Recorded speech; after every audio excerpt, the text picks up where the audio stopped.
Muy buenas tardes. Mi nombre es Oscar Dávila, soy el director gerente de Casa de América y en nombre de nuestro director general, Santiago Miralles, a quien le hubiera gustado estar aquí, pero por motivos ajenos a su voluntad no puede venir, pues les doy la más calurosa bienvenida. El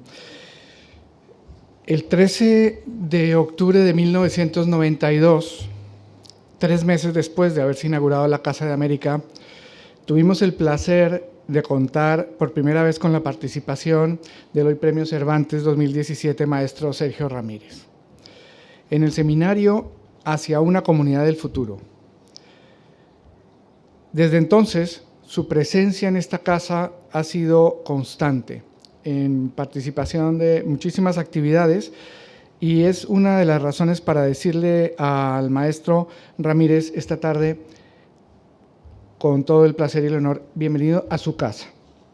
Quiero dar la bienvenida también, por supuesto, a la embajadora de México en España, doña Roberta Layú, y a quienes nos acompañan en la mesa, el maestro José Carrero y Maite Rico del país.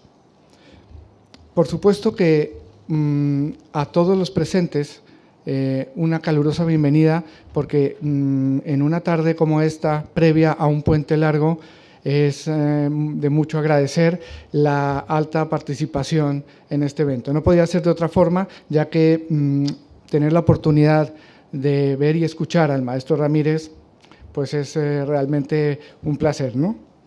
Bueno, y este placer de disfrutar de su palabra, de su talento, de su gentileza que siempre ha tenido con esta casa, que se ha venido cumpliendo a través de estos 27 años ya, pues me van a permitir que enumere, por tanto, cuál ha sido esa participación de manera muy sucinta en las mesas redondas, en donde ha impartido también conferencias magistrales, ha dictado talleres y ha hecho presentaciones de sus libros. Para empezar, en abril del año 95 participó en la mesa redonda El Pensamiento de Sandino Hoy. En ese mismo año, en octubre, la presentación del libro Un baile de máscaras. En junio del 98, la mesa redonda Rubén Darío y el 98.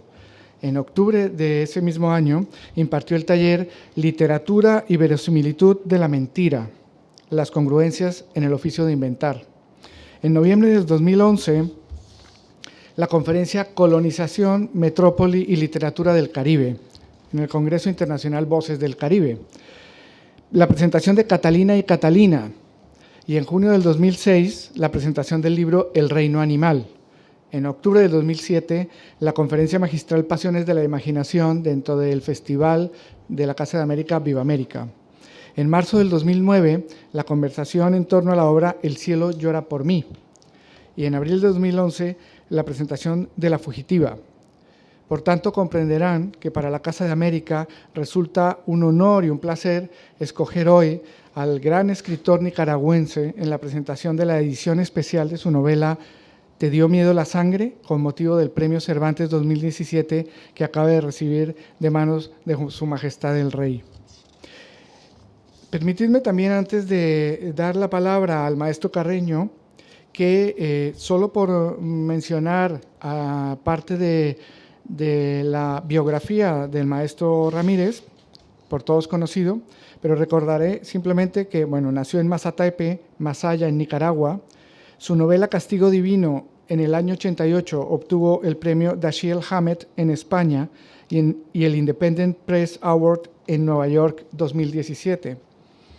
La siguiente, Un baile de máscaras, ganó el premio Lord Betellón a la mejor novela extranjera traducida en Francia en el año 98.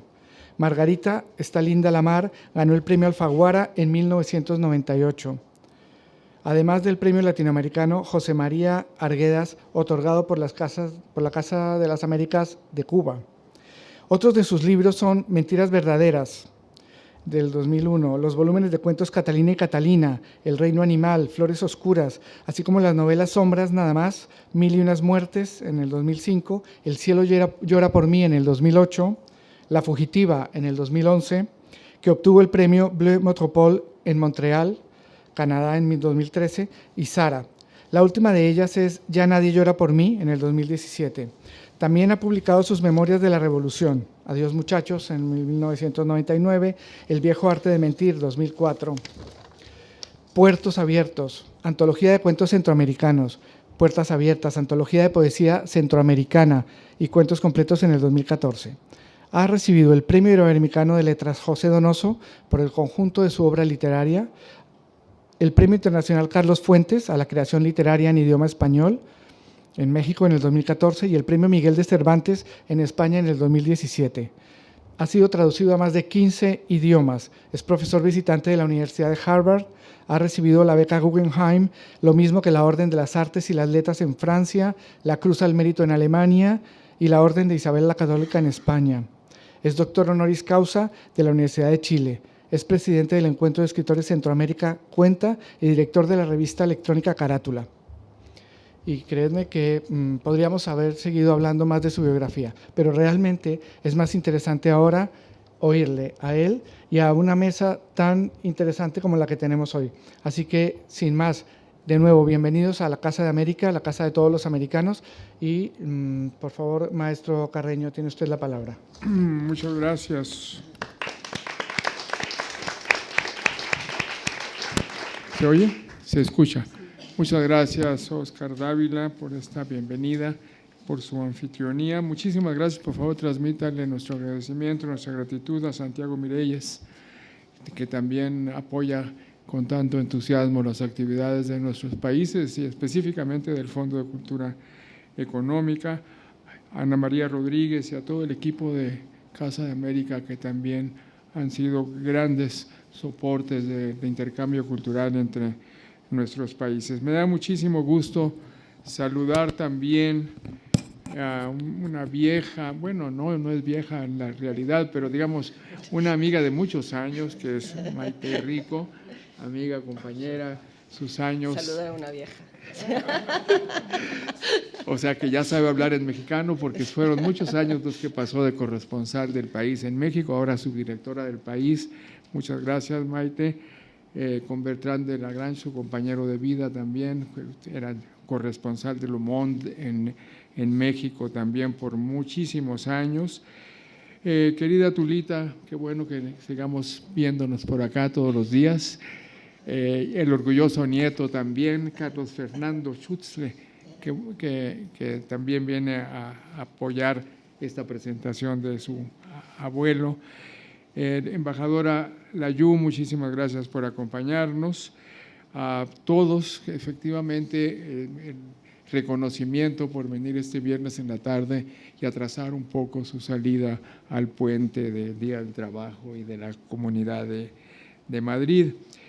Desde luego, muchas gracias también al privilegio de seguir acompañando en estos días a nuestro, porque es nuestro, gran escritor y nuevo premio Cervantes, Sergio Ramírez. Yo empiezo con una nota, ¿no? Cuando ya había regresado de Alemania, ya se había reintegrado a Nicaragua y ya se había unido a la lucha contra la dictadura, Sergio Ramírez, en aquel 1977, en que al fin pudo publicar esta novela que ahora estamos presentando, Te dio miedo la sangre. La había terminado 2 años antes, pero había descuidado su publicación. Es una novela en que trata de la vida de la gente bajo la tiranía somocista, sin tomar en cuenta en mayor medida la vida del tirano, que solo aparece ahí como una sombra a la que se le llama el hombre.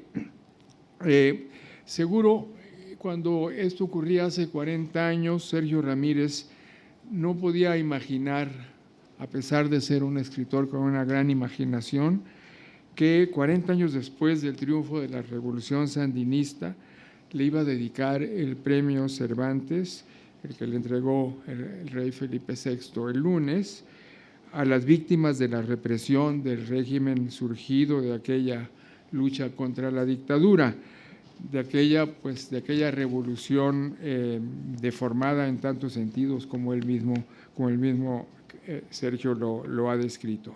Él dijo: a los nicaragüenses que han muerto estos días en las calles por pedir justicia y libertades, y a los miles de ciudadanos que estos días luchan en las calles para que Nicaragua vuelva a ser república. Este es un primer punto para subrayar esta descripción que podemos hacer de Sergio Ramírez, basados en la integridad, en la congruencia del ser humano, antes de hablar del escritor, y también de su sentido de solidaridad, que no lo ha abandonado por toda su trayectoria, por toda su vida. Pero venimos a hablar también de Sergio Ramírez, el escritor, y de su libro ¿Te dio miedo la sangre?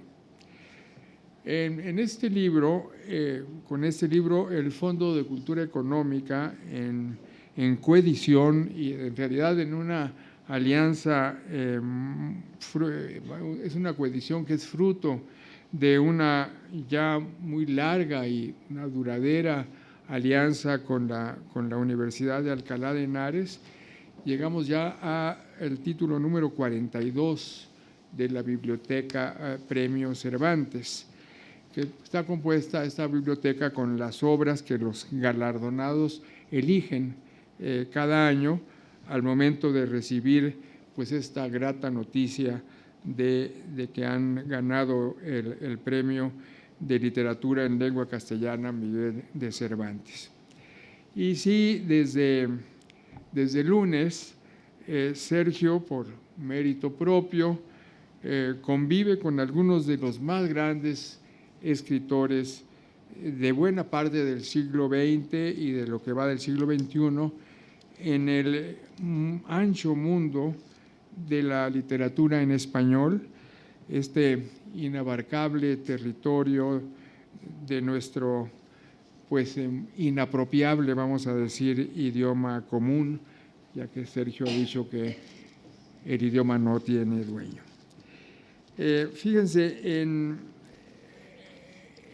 Sergio Ramírez está en la misma lista, para hablar de este mapa de nuestro idioma y de la literatura en nuestro idioma, en la misma lista de Jorge Guillén, Dámaso Alonso, Rafael Alberti, Juan Marcé y Juan Goytisolo, entre otros, de España, en la misma lista de Jorge Luis Borges, Ernesto Sábato y Juan Gelman, de Argentina, de Juan Carlos Onetti, de Uruguay, de Octavio Paz, Carlos Fuentes, Sergio Pitol, entre otros, José Emilio Pacheco y Fernando del Paso, de México, de Álvaro Mutis, de Colombia, de Alejo Carpentier y Guillermo Cabrera Infante, de Cuba, en fin, de Mario Vargas Llosa y de Perú, y de Gonzalo Rojas, de Chile.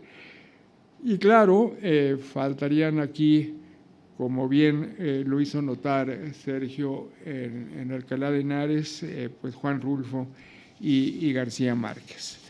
Pero vamos a ver, en el prólogo a la presente edición de Te dio miedo la sangre, este título que nos entregó Sergio para integrar la biblioteca de Premios Cervantes, el propio Sergio cuenta las vicisitudes de la elaboración y la publicación inicial de esta novela. Algunos de ustedes recordarán que hizo algo parecido Thomas Mann cuando escribió Los orígenes del Dr. Faustus, que también dio todo el contexto histórico en que trabajó en esta novela el célebre autor alemán.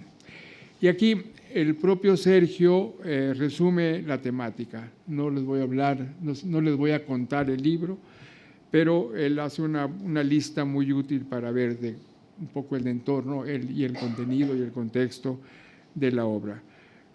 Los actores, digamos, sociales de la obra, ya les dije que no se refiere específicamente al dictador, son conspiradores fracasados, militares que pagan la rebelión con sus vidas, prisioneros que conviven en jaulas contiguas a los de las fieras, exiliados sin fortuna, buhoneros errantes, cantineros de cabaret de mala muerte, tríos de músicos pobres arrastrados por el turbión de la violencia. Y subraya como un tema crucial, pues, de Nicaragua y de nuestros países. la obscenidad, dice, de la corrupción, elecciones fraudulentas, la Nicaragua de los cuarteles y de los burdeles. Para finalmente rematar con tristeza que se trata de la historia que siempre se repite. Nos decía anoche al ojear las fotografías que le envió Pedro Valtierra sobre los días finales de la dictadura. Y nos los dice también como una advertencia para nuestros países, no solo para la Nicaragua de estos días, sino una advertencia a la que le colocó el lunes un gran magnavoz, ese gran magnavoz que es la tribuna del Paraninfo de la Universidad de Alcalá de Henares. Es una advertencia contra el poder demagógico que divide, que separa, que enfrenta, que atropella, ese poder que no lleva en su naturaleza ni la compasión ni la justicia y se impone, por tanto, con desmesura, cinismo y crueldad. Ya Sergio ha dicho que es posible encontrar en esta obra la semilla de todos sus libros posteriores, pero yo les recordaba en Alcalá de Henares que escuché en un viaje a Managua a un muy joven autor nicaragüense que por aquellos días es un editor, nicaragüense que por aquellos días puso a recircular esta novela. De esto hará unos 3 años en su país, después de casi 2 décadas que estuvo fuera de las librerías esta novela. Este muchacho nos dijo que no solo está aquí la semilla de los libros posteriores de Sergio, sino que se trata de una novela vigente, él insistió en decirlo así, que debe estar al alcance de las nuevas generaciones, así lo consideró este joven editor, que por entonces lanzaba una nueva editorial, que si mal no recuerdo se llamaba Soma, porque luego estas editoriales no tienen una vida muy larga, espero que la siga teniendo. Hay otros hitos a resaltar en esta novela de Sergio Ramírez. Cuando regresó con su mujer, con Tulita y sus hijos a Managua en 1975, lo cuenta también Sergio en el prólogo de esta edición que tendrán ustedes en sus manos, ya traía consigo esta novela terminada, pero antes de ocuparse de la publicación, se involucró, cuenta Sergio también, en la conspiración, así lo dice, para derrocar a la familia Somoza. Y así, Te dio miedo la sangre, fue lo último que escribió Sergio antes de entrar a la lucha revolucionaria, que lo apartó de la escritura por una década, hasta que ya como vicepresidente de su país, cuenta, empezó a escribir en las madrugadas Castigo Divino, que lo colocó en la primera línea, ahí hacía a partir de ese momento de los nuevos escritores hispanoamericanos desde finales del siglo pasado. Ya anoche Sergio en la Biblioteca Nacional hacía una aclaración de que también poco antes escribió y publicó un ensayo en homenaje a Julio Cortázar que se llama Estás en Nicaragua y que creo que valdría la pena volver a editar como lo hemos estado conversando. Pero como lo señala el propio Sergio, Te dio miedo la sangre es un libro crucial en su vida de escritor. El primero que escribió, dice, fruto de su trabajo de tiempo completo de escritor, gracias a una beca en Alemania, y desde la experiencia, esto me llama mucho la atención, de la distancia de su país, desde la cual pudo ver, paradójicamente, más de cerca, desde la distancia pudo ver más de cerca las heridas de un país que, nos lo dice y corrobora ahora, nunca ha dejado de dolerle y mantenerle despierto. Solo que ahora ha llevado esa mirada, ese dolor y esa voz de alerta más allá de las fronteras de su entrañable país y ha llegado a su entrañable Centroamérica y, por qué no decirlo, así lo leí yo, a su entrañable México.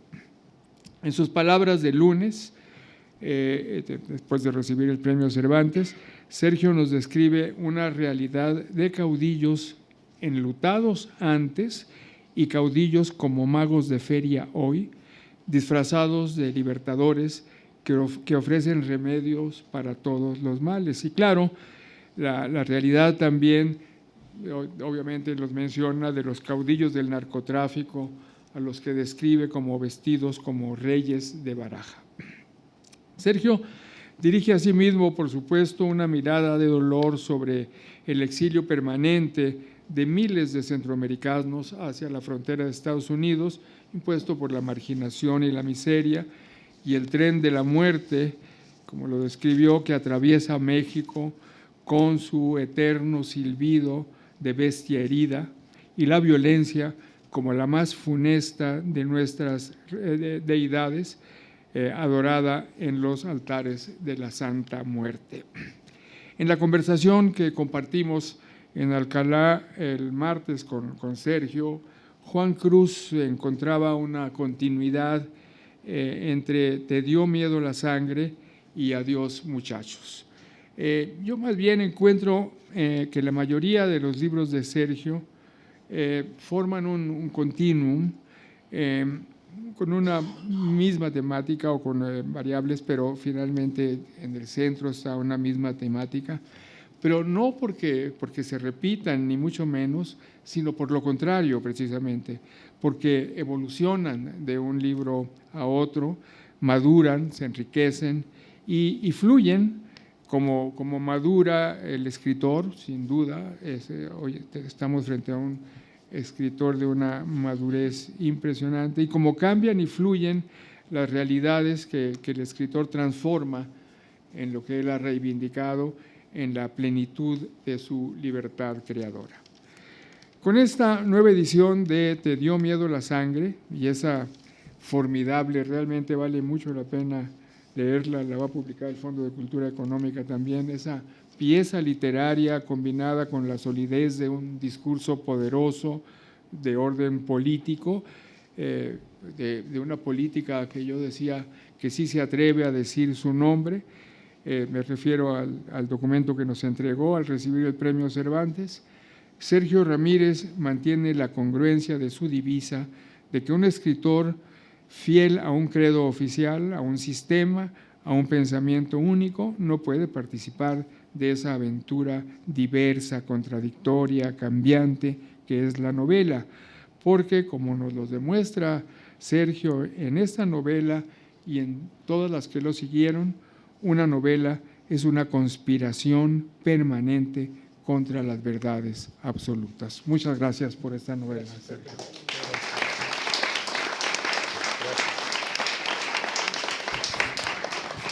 Por favor, Maite. Gracias, Pepe. Señoras y señores, para mí es un honor estar aquí y un placer para presentar el libro, la reedición del libro de Sergio, Te dio miedo la sangre, que reedita el Fondo de Cultura Económica y la Universidad de Alcalá de Henares. Se me ha pedido que lo comentara.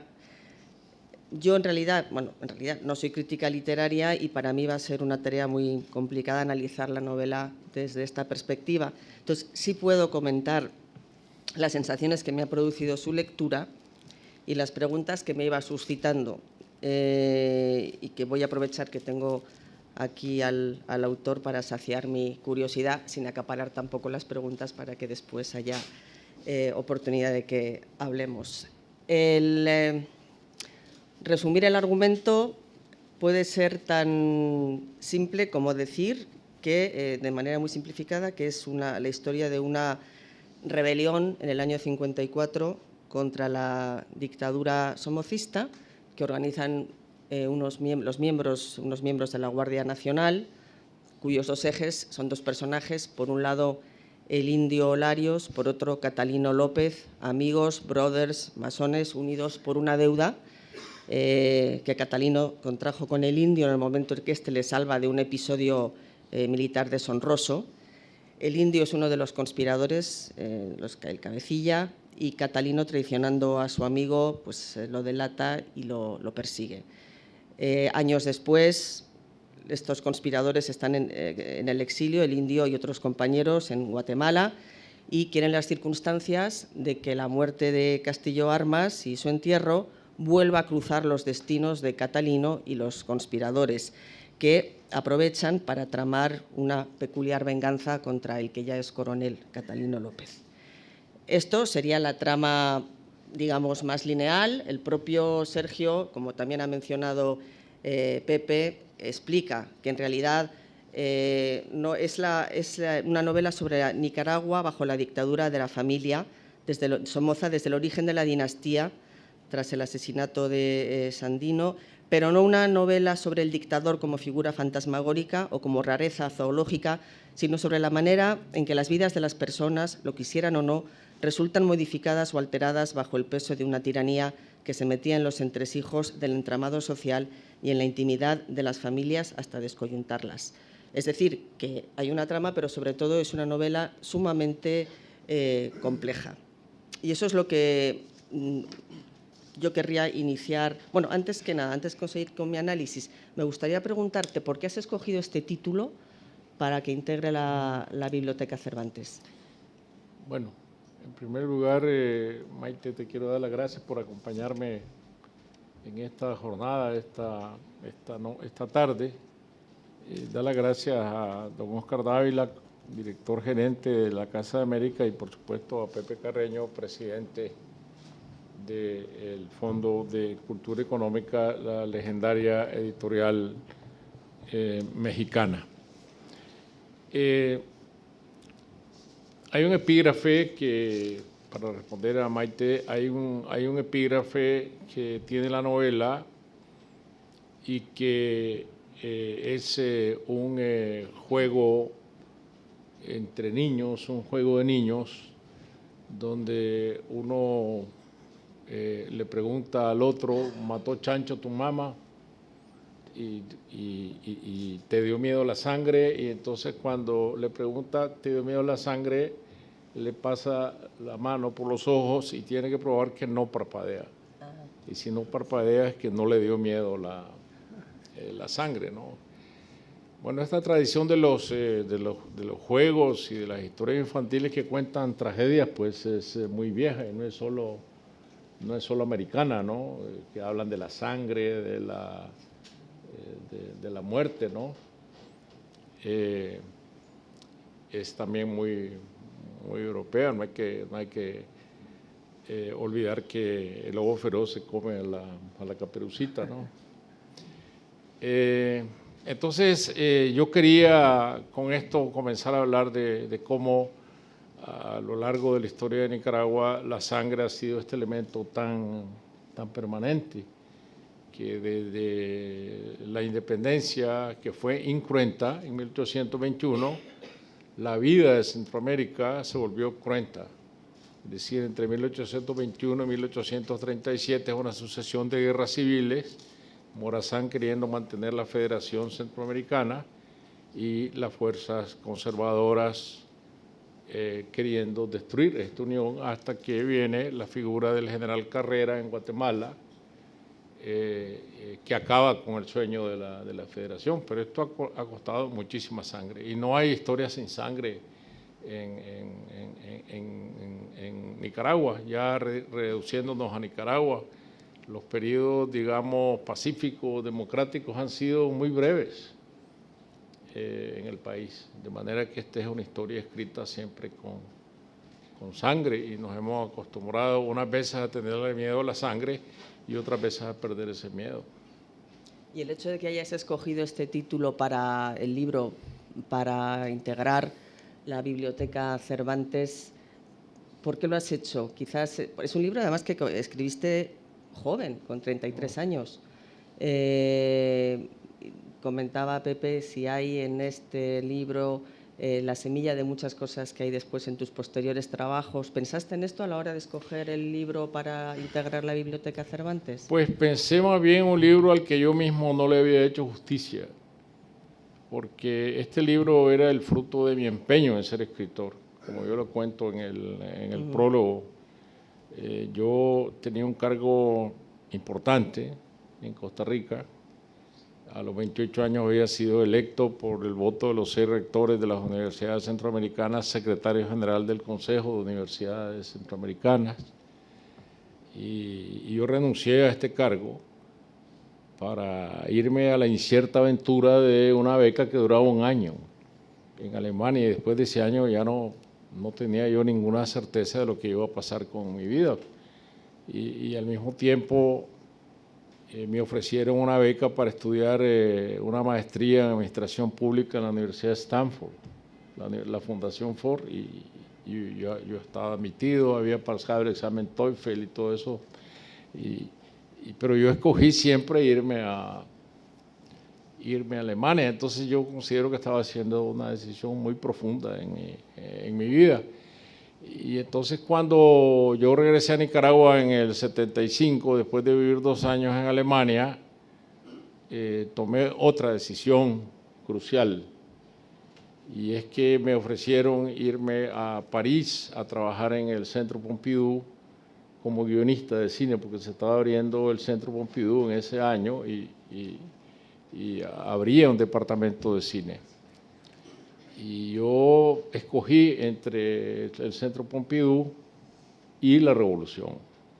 Y yo en ese momento tenía mis antenas puestas en Nicaragua, y yo sabía que así como me había dominado la necesidad de escribir cuando me fui a Alemania, ahora me dominaba la necesidad de estar en mi país, en medio de los acontecimientos de lo que se venía.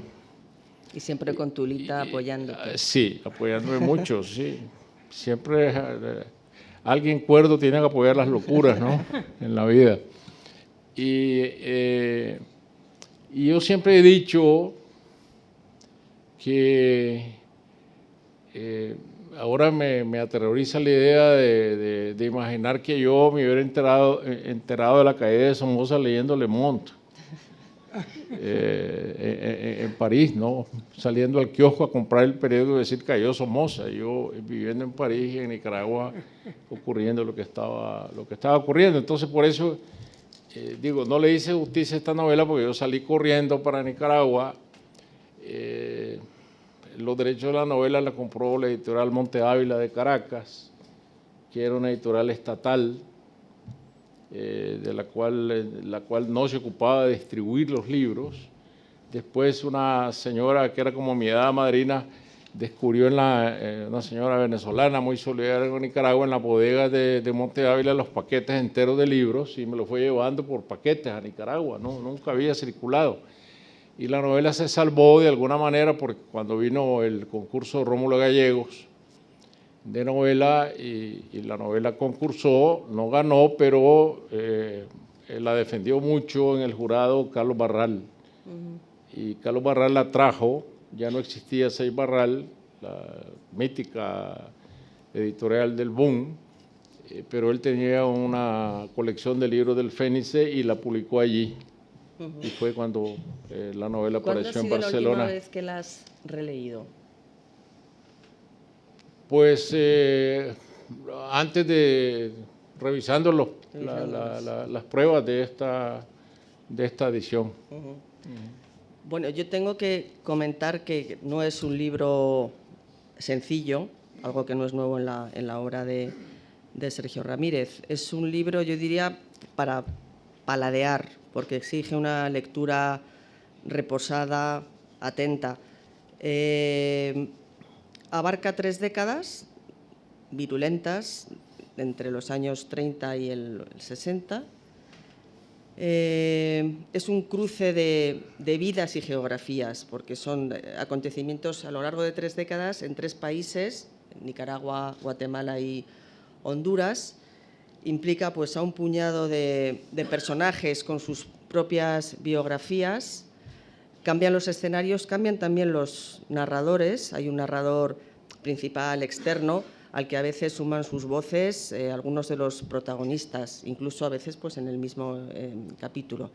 Y se desarrolla con, digamos, escenas, por llamarlo así, que narran pues, una serie de hilos conductores. Es una especie de tapiz pues, que van desde no sé, puede ser una declaración judicial de uno de los alzados, el traslado de un cadáver del protagonista, el secuestro del coronel o un juego, una charla en un club, en un bar de copas, el Copacabana, que es uno de los escenarios del libro, entre tres músicos que van contando y poniéndote en antecedentes. Entonces, bueno, son una serie de hilos y un puzzle con una serie de piezas que al final vas juntando y vas construyendo los episodios, la historia. Lo he repasado y debo decir que me pasa como con algunas películas de cine o los cómics o unas novelas, que en una segunda lectura aprecias muchos más detalles que en las que no habías reparado en una primera lectura. Entonces, me sorprende mucho porque, digo, es tu segunda novela, tengo entendido, habías publicado antes 3 libros de cuentos, eres joven, es tu segunda novela y tiene un grado de sofisticación que a mí, la verdad, me ha impresionado mucho. ¿Cuánto tiempo dices que tardaste? 2 años, menos quizás, porque el primer año en Berlín estabas en otros menesteres, en escribirlo, que lo llevabas ya en tu cabeza? ¿Desde esos personajes los tenías ya en tu cabeza desde cuándo? ¿Cuánto tardaste realmente en pergeñar toda la trama? Pues yo cuando me fui a Alemania tenía la idea de escribir una novela como esta, que era contar la historia de Nicaragua bajo la dictadura desde sus orígenes espurios, ¿no? Y no sabía cómo la iba a armar, pero sabía qué es lo que yo quería, qué es lo que quería contar. Y quizá la distancia me sirvió de mucho. Yo creo que a veces la distancia sirve para avivar la nostalgia por la tierra natal, por la historia de la tierra natal, y contando de lejos se cuenta de manera más sentimental, diría yo, ¿no? Yo mismo realmente me asombro que en tan poco tiempo yo pudiera haber ordenado una novela que verdaderamente fue compleja de armar, ¿no? Y sobre todo porque no tenía un ordenador. Nada más, claro. Yo escribí esta novela en una Mónica Electric, que era muy buena máquina de escribir, pero yo sentía que perdía mucho tiempo escribiendo porque yo tenía el vicio de la página perfecta.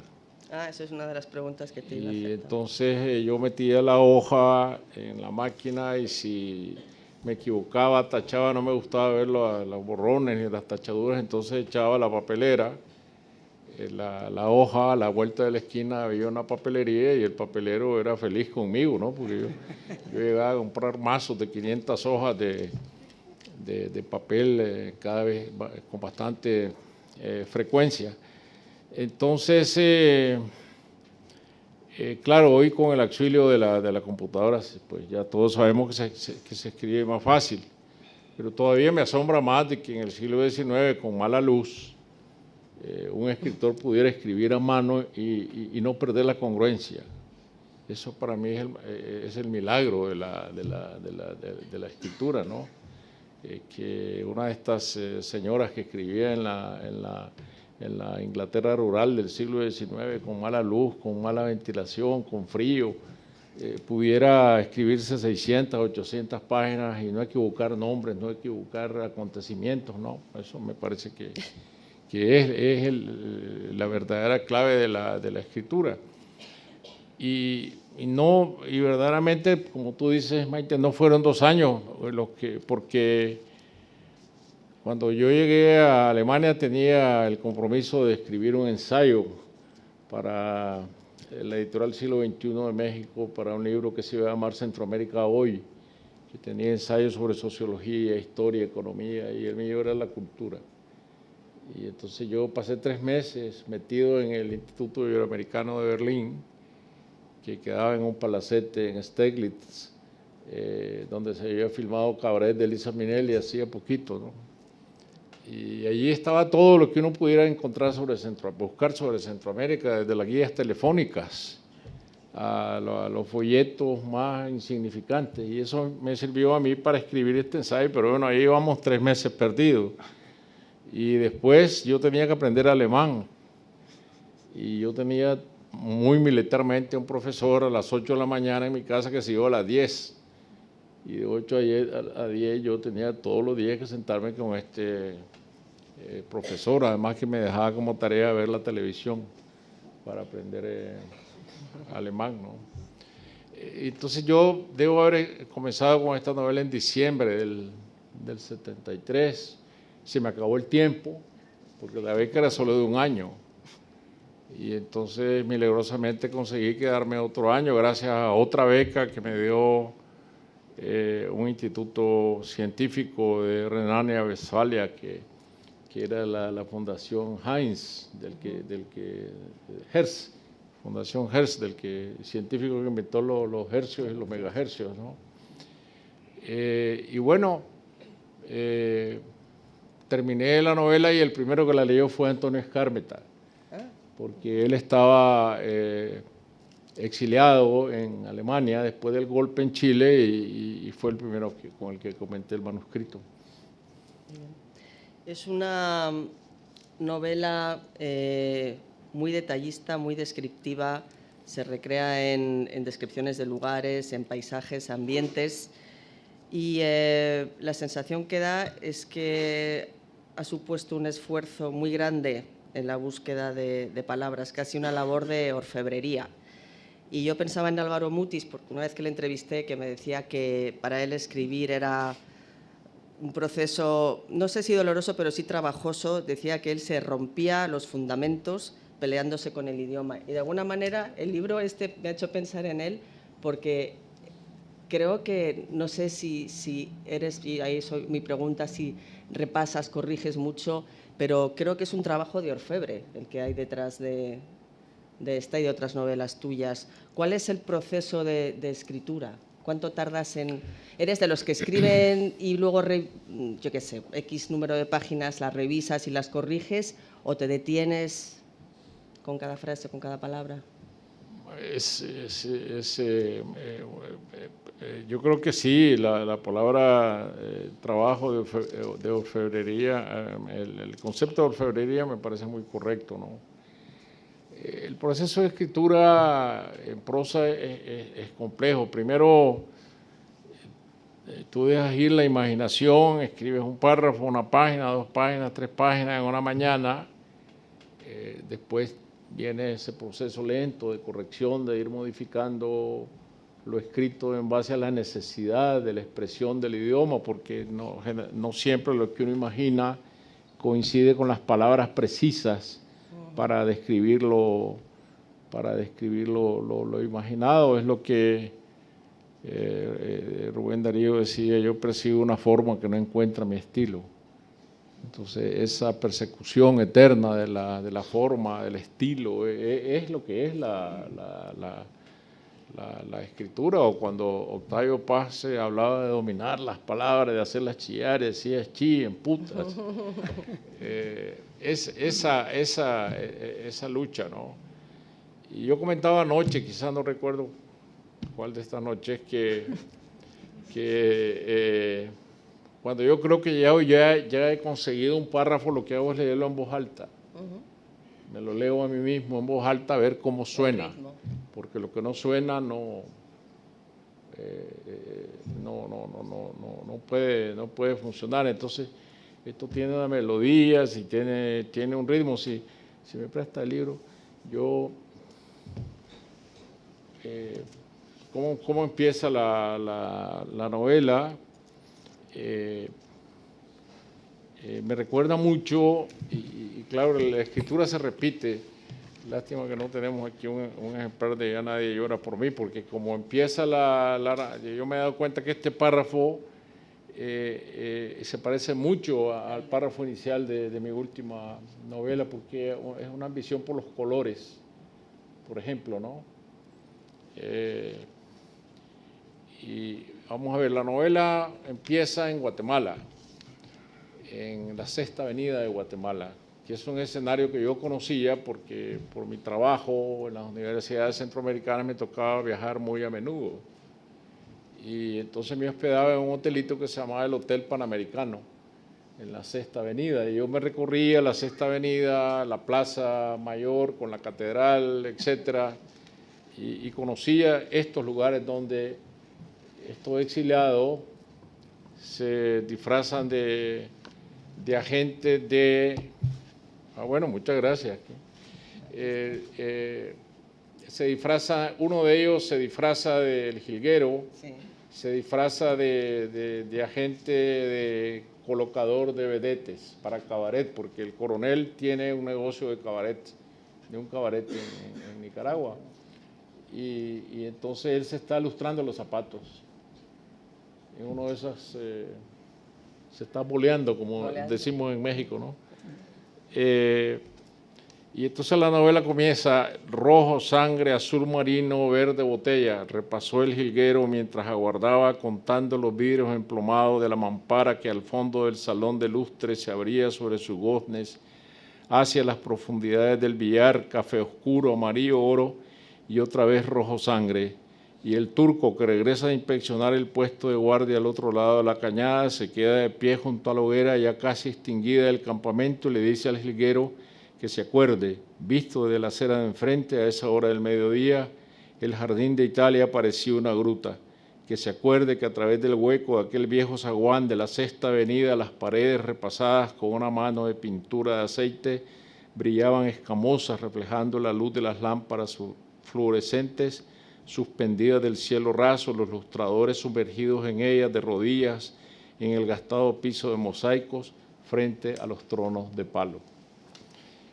Y ya nadie llora por mí, que se abre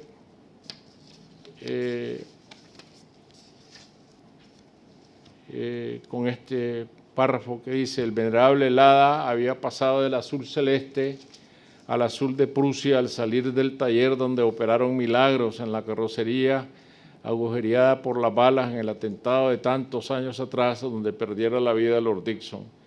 Dichosamente el motor no sufrió los impactos y aquel viernes de agosto el valiente carrito enfilaba airoso hacia el sur por la carretera Masaya, al volante el inspector Dolores Morales. Las estructuras metálicas de los árboles de la vida mandados a sembrar por la primera dama poblaban el camellón central y los espaldones de la carretera formando un bosque inmenso y extraño, los arabescos de sus follajes amarillo huevo, azul cobalto, rojo fucsia, verde esmeralda, violeta genciana, rosa mexicano y rosado persa, alzándose entre la maraña de rótulos comerciales. La literatura sirve para conservar la memoria, porque varios de estos árboles fueron quemados y desechados al suelo, ¿no? Hablabas del ritmo, de la prosa, la melodía, y me ha llamado la atención, en un momento dado en una entrevista decías que tú escuchas música mientras escribes, música clásica, Beethoven, Schubert. ¿No te entorpece el ritmo de escuchar música a la hora de escribir? ¿Cómo lo puedes hacer? Bueno, me gusta muchísimo escuchar ópera, pero no puedo hacerlo porque me distrae. Ah, entonces no escribes, no escuchas música. Vamos a ver. Escucho mientras no escribo. Okay. Me gusta mucho escuchar ópera. Y yo aprendí ópera en Alemania, pero no por consejo de ningún alemán, sino de Tito Monterroso.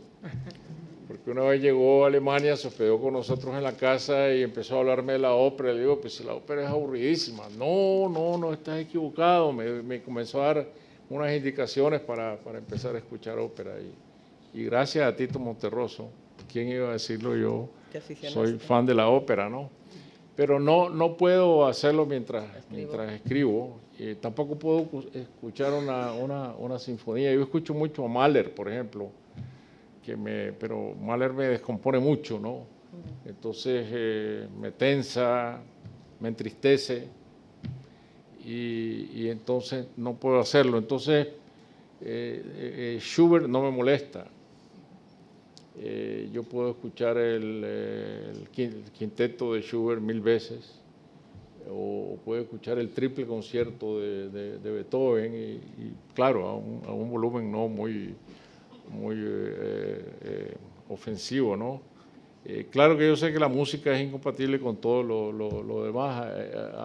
Aaron Kaplan decía eso, ¿no? Que es música o nada más que música, pero bueno, yo me acompaño en la ¿Necesitas soledad. el silencio para escribir? Me acompaño en la soledad con la música de fondo, pero el ritmo no me lo da solo la música. Como yo crecí entre ensayos musicales, Claro. porque mis tíos eran músicos, mi abuelo era músico, pero también yo encuentro el ritmo y la melodía en la poesía.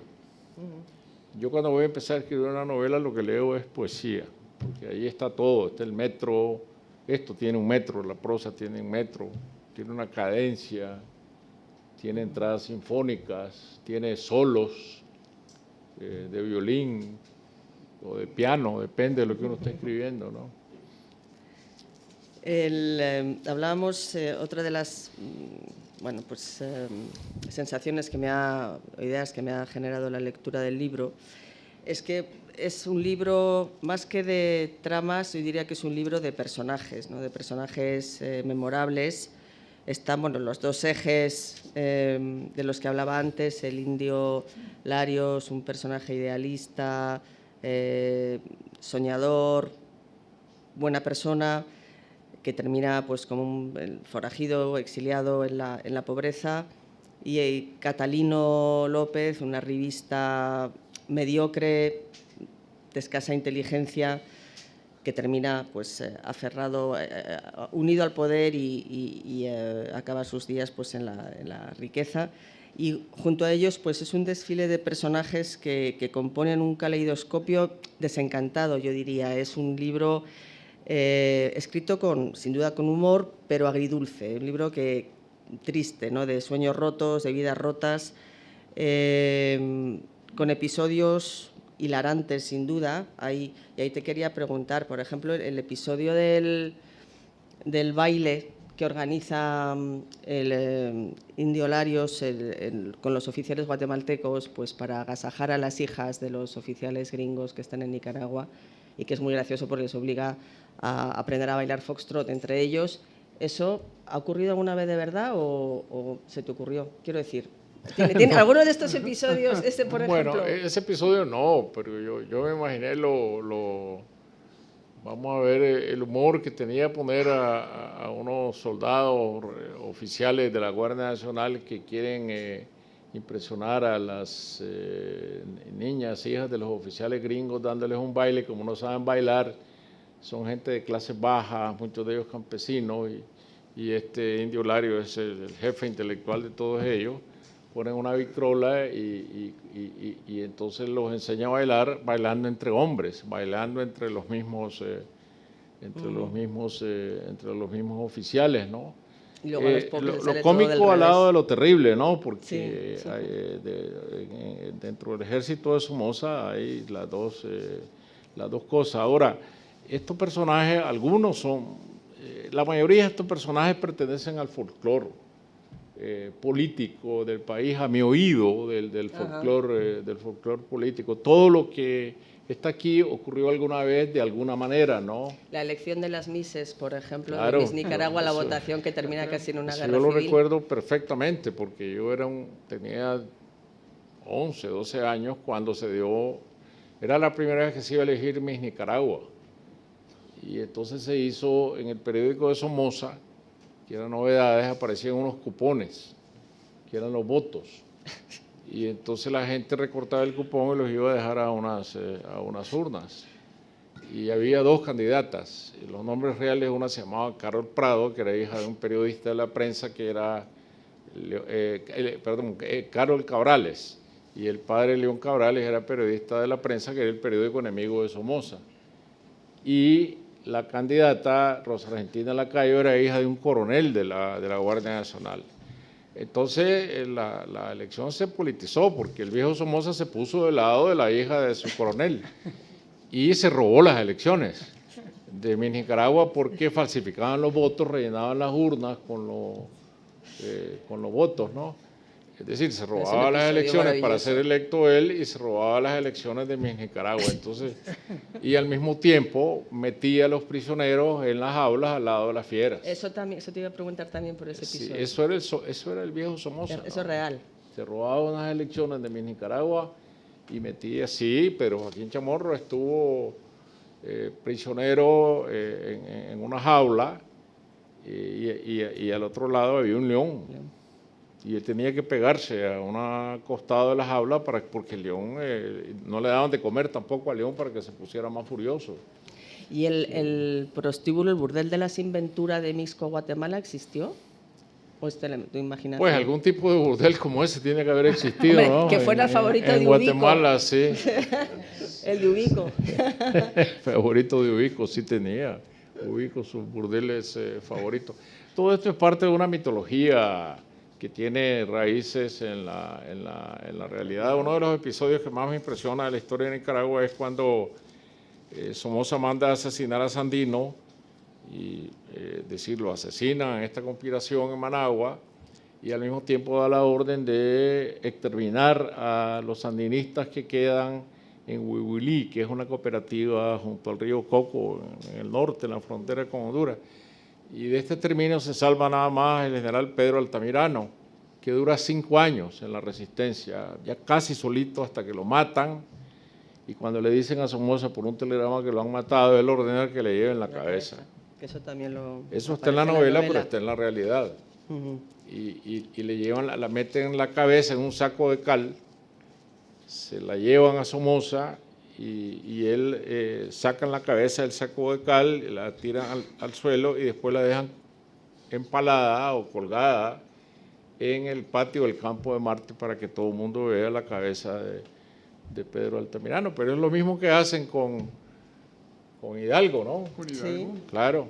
Exacto. Que meten la cabeza en una jaula de hierro y la dejan colgada hasta que se seca la cabeza, ¿no?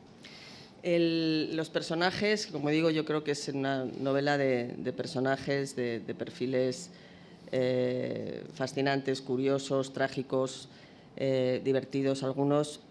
Todos ellos están tratados, y eso me ha llamado mucho la atención, con una enorme humanidad, con empatía.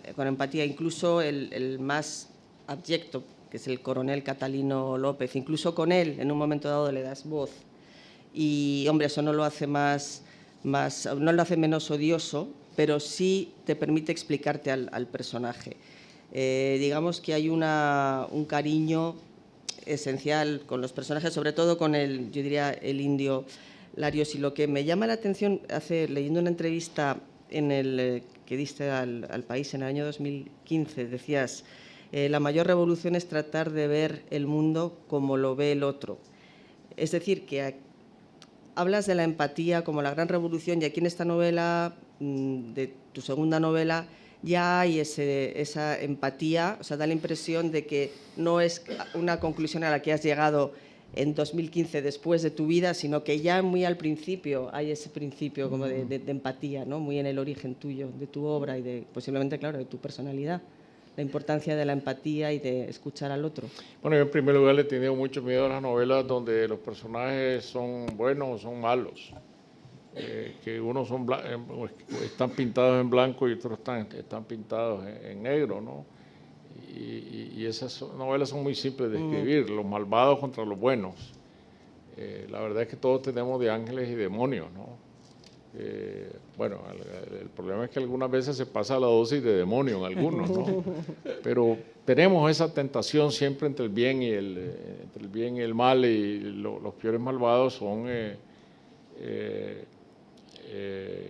causantes de actos de bondad. Yo nunca olvido que en Nicaragua, y esto nada tiene que ver con la novela, en el año 77, cuando la tendencia insurreccional del Frente Sandinista a la que yo pertenecía atacó el cuartel de Masaya en octubre del 77. Y eran unos pocos hombres, pero la Guardia Nacional se puso en movimiento desde Managua, mandando tropas, y había 2 muchachos en un puente frente a una quinta de un coronel. Y estos 2 o 3 muchachos detuvieron a todas las tropas como francotiradores con 2 o 3 fusiles de cacería, porque los comandantes de la tropa no sabían cuántos les estaban disparando, entonces no podían seguir avanzando. Entonces el fuego se abrió sobre esta Quinta Mary, se llamaba la Quinta Mary, que estaba en la carretera Masaya, y ahí había una escuelita. ¿quién la sostenía? Este coronel de la Guardia que vivía allí, que no tenía un buen récord, ¿no? Y entonces él, en medio del fuego cruzado, se fue a sacar niño por niño de la escuelita hasta que los puso a salvo a todos. Y entonces uno puede decir, ¿cómo puede ser que un coronel de la Guardia Nacional, cómplice de los peores crímenes, sea capaz de un acto como esto? Bueno, pero ese es el ser humano, ¿no? Y si uno no es capaz de retratar a los seres humanos de esta manera, la novela no tendría sentido. De hecho, bueno, en el discurso maravilloso tuyo en el premio, al recoger el premio Cervantes, decías que una novela es una conspiración permanente contra las verdades absolutas, y ese espíritu se percibe ya claramente en esta novela temprana. Eso es una cosa también que me ha llamado la atención, lo de que nada es blanco y negro, y ahí está, dentro de que evidentemente hay bondad y hay maldad, pero sí hay una comprensión, o por lo menos un intento de dejar hablar a todos los personajes. Y voy a ir acelerando porque no sé ya ni el tiempo que llevo, y seguro que hay gente que quiere preguntar, pero el Indio Larios, que es un personaje maravilloso, un tipo ilustrado, que es un héroe para sus propios compañeros, es un tipo que se ha portado bien, que ha dado muestras de su bondad a lo largo de la novela. Descubres otra cara de él a través de su hijo, cuando va a buscar su cadáver ya años después, ya muerto en Guatemala, en el exilio, y descubres que finalmente toda su vida se reduce a un traje ajado, a una corbata de militar y a un montón de recuerdos en una caja de avena Quaker, que eso el detalle que recoge su hijo. Y vas descubriendo que es un personaje entrañable y también desolador, siempre esperando por una revolución que nunca llega, obligado a vender piñatas, organizando reuniones de comités del exilio que cambian permanentemente de nombres, enviando un telegrama a John Kennedy para que les eche una mano en el derrocamiento de la dictadura, y con un programa político ha dejado a su hijo una serie a quien no conoció nunca, una serie de cartas en las que describe pues, su programa político, un catecismo cívico para la posteridad. Quiere ser un émulo de Bolívar y termina pues, como un pobre hombre con un entierro solitario en León, ¿no? El hijo constata que es un fracasado y de hecho pues, se va deshaciendo de todo el legado de su padre. Creo que es lo más terrible del libro, lo que más me ha conmovido es este personaje. Yo conocí a un personaje ¿Eso así, ¿no? ¿Te inspiraste en alguien? Sí, el famoso coronel Gómez, que se había rebelado contra Somoza, se había ido al exilio, y siempre yo estaba escuchando que el coronel Gómez entró a la cabeza de una tropa por Costa Rica, entró por Honduras, era un mito. Todo el mundo creía que él algún día iba a dirigir la insurrección contra Somoza. Y entonces este personaje se muere en Guatemala, en el exilio, ya de viejo, y la madre, que es muy firme, le ordena al hijo que tiene que ir a buscar el cadáver, porque ella está segura de que el regreso del cadáver va a ser un símbolo contra la dictadura y que miles de personas van a ir a sus funerales. Y el hijo, que se llama Bolívar, le ha puesto Bolívar, se va y realmente él, lo que el personaje, el Indio Larios, tiene en Guatemala, a su dedicación es fabricar piñatas, de eso vive, de vestir piñatas, como decimos en Nicaragua, ¿no? En forma de toda clase de animales.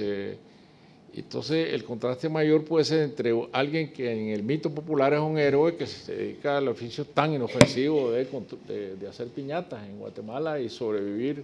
Digamos, sobrevivir de eso, sí. Lo más cerca que está del heroísmo, más allá efectivamente de la memoria que ha dejado entre sus amigos y seguidores, es el nombre que pone a los hijos, ¿no? El mayor Simón Bolívar, y los que tiene en Guatemala se llaman Heroína Rafaela Herrera y Bardo Rubén Darío, que es maravilloso también como llaman los nombres. Eso existen también, esos nombres en Nicaragua. Sí. Y cuando triunfó la revolución, vino la costumbre de ponerle a los niños los lugares donde se habían librado las batallas, en la montaña. Unos se llamaban Pancasán, otros o Coyotepe, ¿no? Sí. De las dos últimas cuestiones, ¿te atreverías a trazar algún paralelismo entre la Nicaragua de entonces y la de ahora? Hay muchísimos paralelismos. Es decir, yo creo que una de las tendencias de Nicaragua hoy día es, la tendencia oficial ha sido que borrar la memoria del país, porque la memoria se vuelve peligrosa. Se vuelve contra ellos. Sí, contra por los eso yo gobernantes. cuando yo deposité aquí en el Instituto Cervantes mi legado como ganador del premio Cervantes, yo traje una carta de Sandino y una carta de Rubén Darío, porque bueno, eso es de allí vengo yo, ¿no? Es de esa juntura, ¿no? Pero yo en las palabras leí, en las pocas palabras que dije, leí una respuesta que el general Sandino le da al periodista vasco Ramón de Velastegui-Goitia, que lo entrevista en su cuartel ya cuando Sandino ha rendido las armas antes que lo asesinen, y le pregunta algo sobre la riqueza, y Sandino dice muy tajantemente: yo nunca voy a ser millonario, yo nunca luché por el dinero, yo no tengo nada, ni pretendo tener nada. Alguna gente me dicen que eso es un necio de mi parte, pero ¿por qué voy a hacer otra cosa? Esta casa es de mi mujer, yo no tengo nada, y él lo dice con muchísima convicción. Entonces, Sandino diciendo hoy en día en Nicaragua que no tengo nada de subversivo. Claro. Totalmente subversivo, ¿no? Entonces, por eso ya se habla de Sandino, pero no de lo que dijo Sandino, de la lección cívica de Sandino. No, pero es tremendo, eso sí lo había leído ya tus comentarios sobre Sí. cómo las generaciones jóvenes ahora mismo desconocen crecen todo. en la ignorancia absoluta de lo que ha sido la historia reciente de Sí, su porque país. es la política Y de lo que es, fue la gesta de la revolución. Sí, pero ni aún borrando la memoria los jóvenes dejan alguna vez de rebelarse. Ya. Y luego la otra pregunta sobre Centroamérica.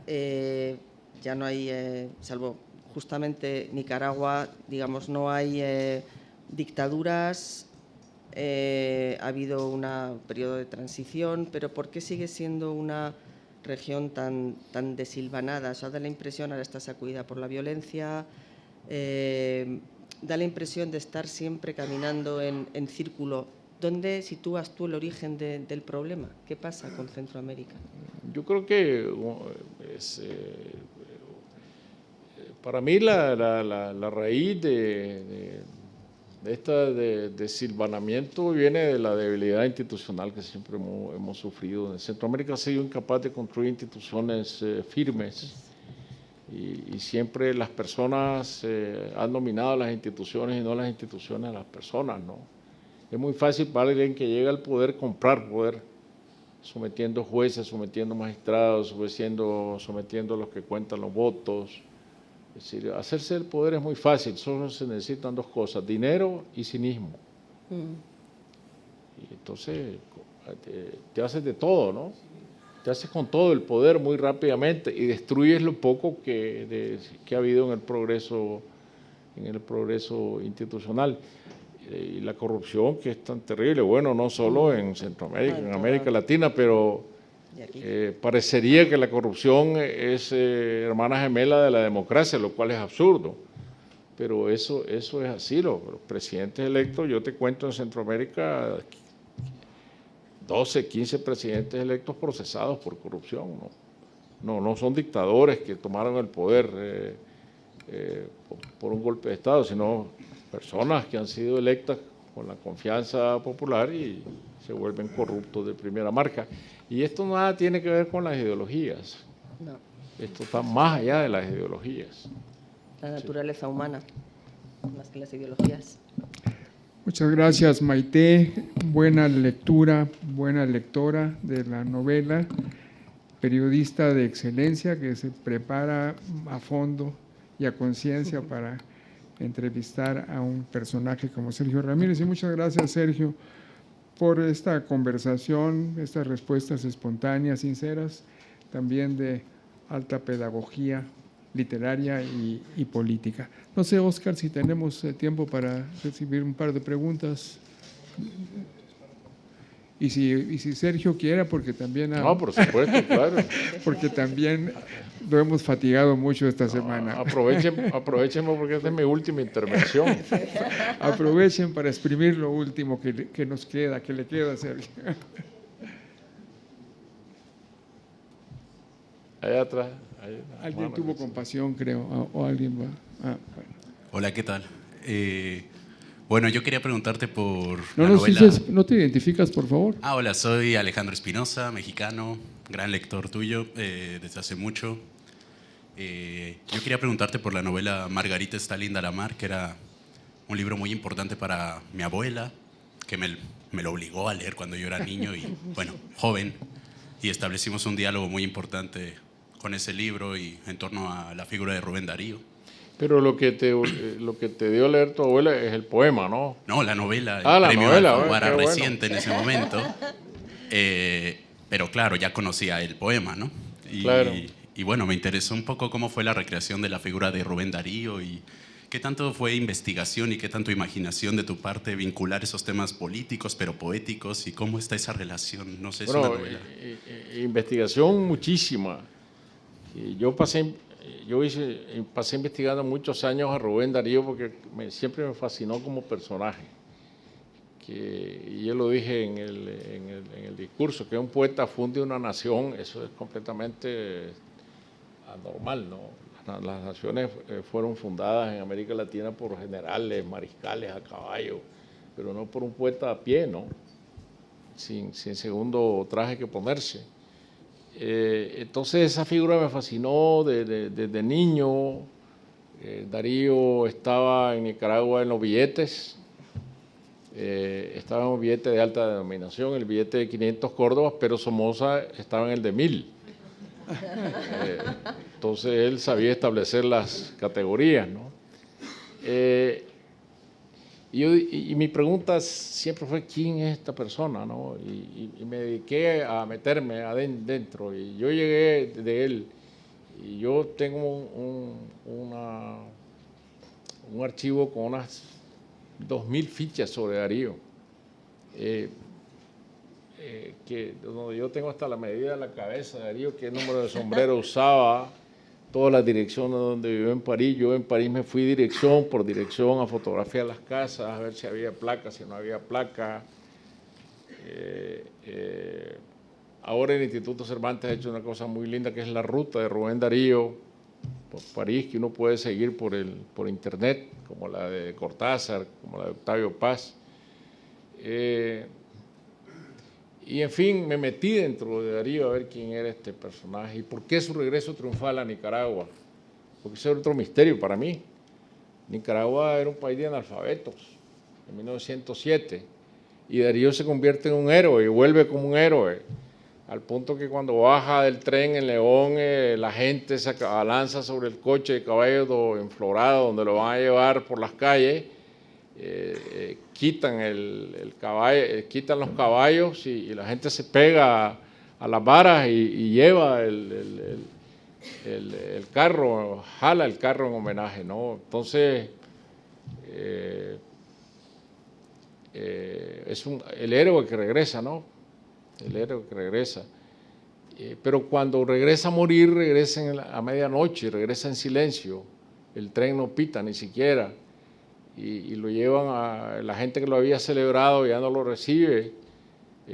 La viuda tiene que ir a la esposa a buscar, alquilar una casa. Al fin, la familia que lo ha protegido siempre no lo lleva a su propia casa, sino que a una casa donde no hay nada y la mujer tiene que ir a comprar un catre a las tiendas de León y muere en la oscuridad, pues, y en un país ocupado, que es la otra tragedia, ¿no? Cuando Darío regresa a morir, Nicaragua está ocupada por las tropas de intervención de los Estados Unidos, ¿no? Entonces, ese es el personaje que yo quería traer a las páginas de de Margarita y juntar la historia con la muerte de Somoza, que es la otra parte de la novela, la conspiración para matar a Somoza, porque quien mata a Somoza es un poeta, Sí. sí, Rigoberto López.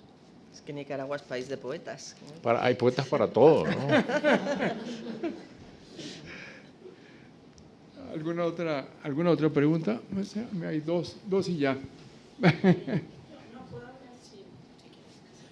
no, es muy corto. Usted citó a Antonio Skármeta, entonces la pregunta es que...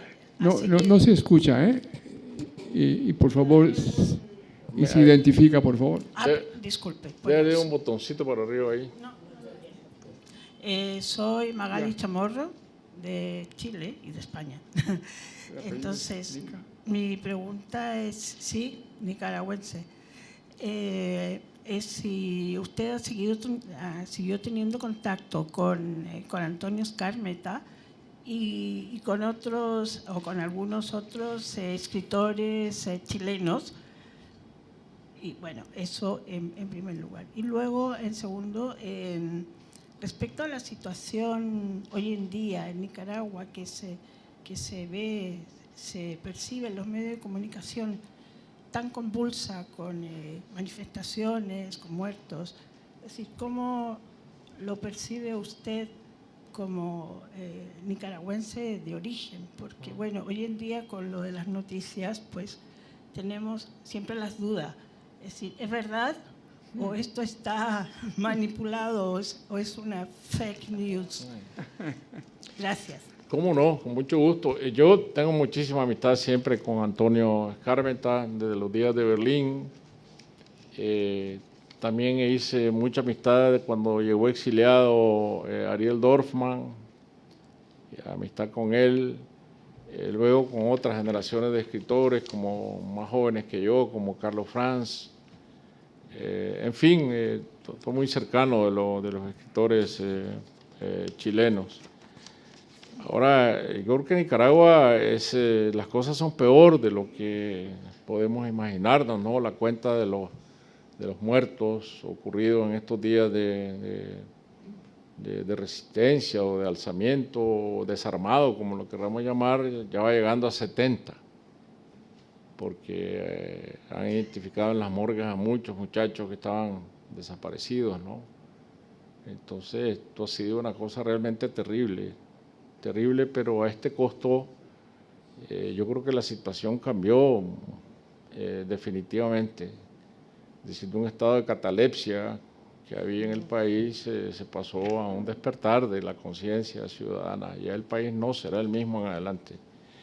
El reclamo de la gente, de los jóvenes, no es cómo se van a regular las pensiones del servicio social, sino un cambio de sistema.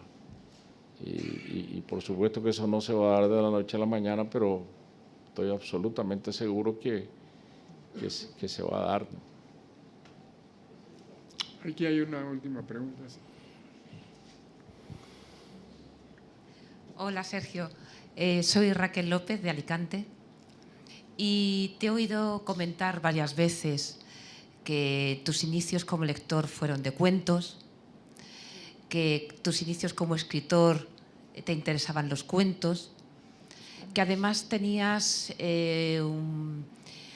la oralidad en la radio a través de lo que escuchabas estaba presente. Pero yo quiero preguntarte si la tradición popular, si el cuento popular contado ha estado presente para llegar a ser escritor. Sí, claro. Yo creo que un escritor viene de la oralidad. Yo estoy convencido de eso, ¿no? Es decir, las palabras se inician en el oído, ¿no? En la escritura. Uno aprende a oír antes que a escribir y a leer, ¿no? Y uno se alimenta de la tradición anónima de los cuentos que las empleadas domésticas cuentan en las casas, las cocineras, lo que en Nicaragua llamamos cuentos de camino. Cuentos de camino, no sé, porque seguramente se contaban en los caminos, ¿no? Cuentos de camino que tenían que ver con cuentos de aparecidos y cuentos de animales. Eso son las dos ramas. La figura fundamental de esa oralidad es el tío coyote, que está presente en muchos países de América Latina, en muchas culturas, que es una mezcla sincrética de tradición africana, peninsular, española, indígena. En todos está este animal lépero, malicioso, que siempre acaba dominando al animal tonto, idiota, que es el tío coyote. Es decir, el tío coyote es el tonto y el tío conejo es el marrullero, ¿no? Y luego los cuentos de aparecido, de padres sin cabeza, que se pasean a medianoche, en fin, todo esto que viene de la tradición colonial es lo que forma esto que yo llamaba la oralidad, y es lo primero que encanta el oído, ¿no? Yo no sé ahora si a los niños les cuentan estos cuentos. Creo que ya no. Sí, pero no en las mismas circunstancias en las que se contaba hace 40 años, pero sí que se sigue contando. Ojalá. Pues muchísimas gracias. Muy Sergio amable, Ramírez, gracias a todos. Premio Cervantes, muchísimas Muchas gracias. gracias. Maite. Gracias.